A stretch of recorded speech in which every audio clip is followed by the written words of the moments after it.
Bonjour à tous et bonne année. On a encore quelques jours. J'ai pas pris de PowerPoint, donc il va falloir être attentif. Je pourrais voir, sauf ceux qui sont au fond, enfin celles, parce que je trouve que j'ai la chance d'avoir un auditoire assez féminin. Voilà, donc j'ai Yvan Bellet, je suis responsable des relations extérieures à la SNCF sur la Côte d'Azur.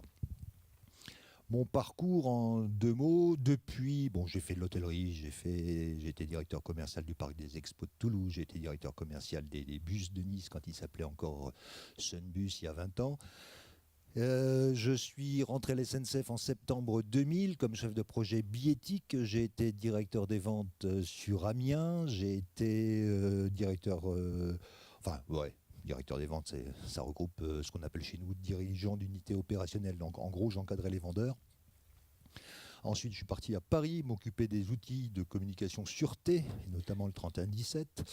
Je suis remonté sur Amiens pour les relations institutionnelles, pour redescendre à Nice comme responsable donc, des relations extérieures, où j'ai 3 casquettes.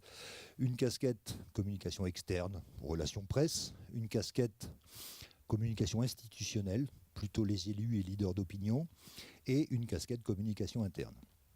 Et on doit vivre en matière de com, et là je reviens, sur cette double clientèle que j'ai, l'externe et l'interne. Et puis quand on regarde un peu dans les faits, alors la SNCF a 80 ans, on vient de fêter en 2018 les 80 ans officiels de la SNCF, 1938. À une époque, on faisait du papier, on imprimait. Je vous épargne le temps des téléx, le temps de la renéotypeuse, hein, on fait un peu moderne quand même, mais on imprimait les journaux de communication interne, on imprimait les affiches, on imprimait et on envoyait ça dans les gares.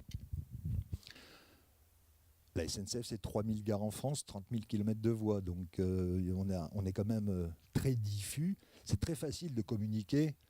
Allez, dans une école, quand on a tout le monde sous la main, et ça pose d'autres sujets, mais c'est assez simple. C'est beaucoup plus compliqué quand on a 45 gares réparties sur la Côte d'Azur, avec des trains qui roulent quasi 24-24. En tout cas, il peut y avoir des trains de fret qui roulent la nuit.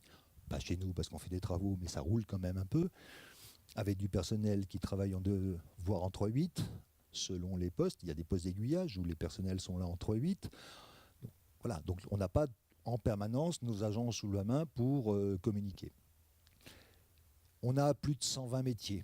Et une des difficultés qu'on a eu à gérer en matière de communication interne, et là je ressens sur l'interne, c'est un découpage, parce qu'il faut toujours découper une entreprise, mais plutôt en silos. On regrette tous un peu que les silos soient un peu étanches et que l'information a du mal à circuler entre les silos. Néanmoins, on a des silos, c'est des métiers, c'est... alors les fameux SNCF Mobilité ou SNCF Réseau, c'est TGV versus TER, c'est Côte d'Azur versus Bretagne, c'est même Côte d'Azur versus Provence. C'est communication auprès d'une certaine... ou du management, ou de tout le monde, ou... Enfin, voilà quoi. Et on a eu besoin de changer un peu notre approche. Et l'outil qui nous a énormément aidé, c'est le digital. Aujourd'hui, en 2019, on n'imprime plus rien. En tout cas, nous, au niveau de la com. Tout se fait avec nos outils de com digitaux, les Illustrator et autres Photoshop et autres InDesign. Perc. J'aime bien Word. Bref, on imprime tout, on conçoit, on fait la com et on envoie ensuite par mail ou tranquillou. Puis on se dit, mais pourquoi envoyer par mail? Le plus simple, c'est qu'ils aillent complètement chercher l'info. Et puis, on va y revenir. On a l'autre sujet, c'est que on s'est dit, quand même, on a la chance d'avoir 140 000 salariés, qui sont 140 000 porte-voix, qui sont 140 000 familles derrière, hein, qui, enfin peut-être pas 140 000 parce qu'on a des cheminots qui sont mariés entre eux, mais on a beaucoup quand même ce poids de nos salariés qui sont aussi des porte-voix vis-à-vis de l'externe. Et on se rend compte que de plus en plus, la communication interne fuite. Et donc cette fuite, elle a été subie pendant très longtemps, et aujourd'hui, elle est souhaitée. Avec, évidemment, ce qui va derrière, c'est que il faut, sur certaines informations, laisser fuiter, parce qu'il n'y a pas de secret défense non plus à la SNCF. Hein, il y a quelques sites sensibles, mais pas pour autant des secrets défense, enfin jusqu'à présent. Parce que quand arrive la concurrence, on va être forcément un peu plus prudent sur l'information qu'on donne, pour pas qu'elle soit reprise par un éventuel opérateur qui viendra nous concurrencer. Mais ça, c'est l'avenir qui le dira.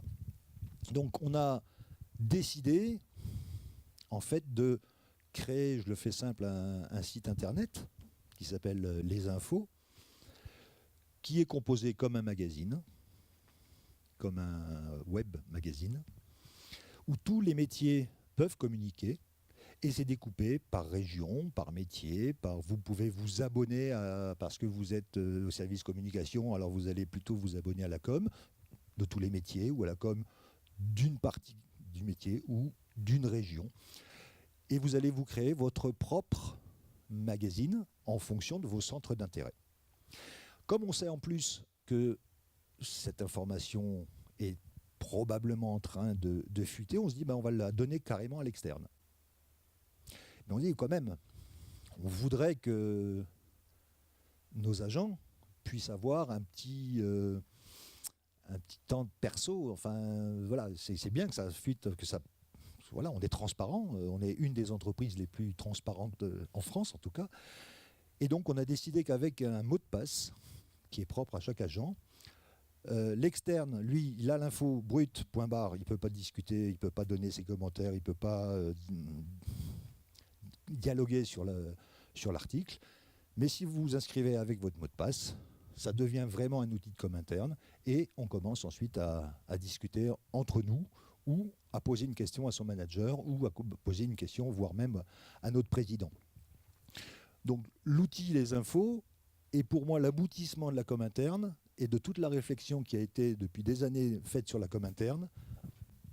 Faire confiance, cadrer un peu, mais on a une charte.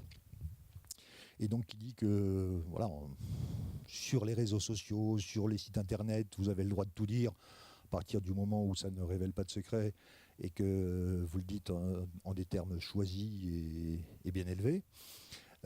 Mais par contre, on reste avec une possibilité de discours purement interne pour aussi fédérer les équipes.